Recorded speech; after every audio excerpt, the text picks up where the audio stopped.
Have you ever looked at watercolor and thought to yourself, they're just too unpredictable? Felt like there's just no controlling them, or overwhelmed by where even to begin? I've been there. Let me guide you through 3 essential techniques that are easy yet very powerful. Soon you'll paint with newfound confidence.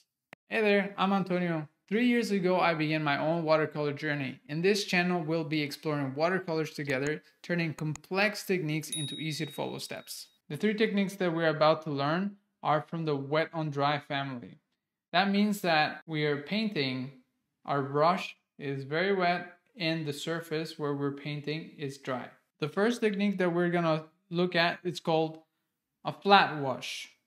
What that means is that we are making a mark that is even, and this is also called a glaze just because you basically mix 2 colors on top of each other. The second technique we're going to talk about is called dry brushing. As the name suggests, the brush itself is going to still be loaded with paint, but we're going to try to dry it up a little bit more.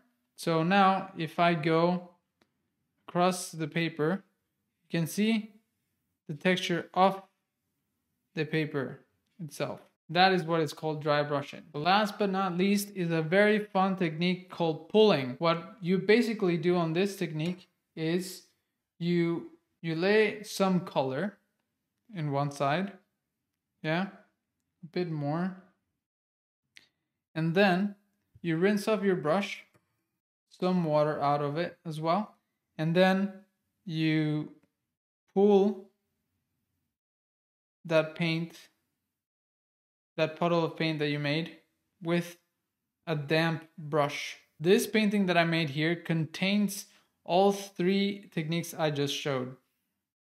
Can you spot them? No, this is not Dora the Explorer, I'm sorry.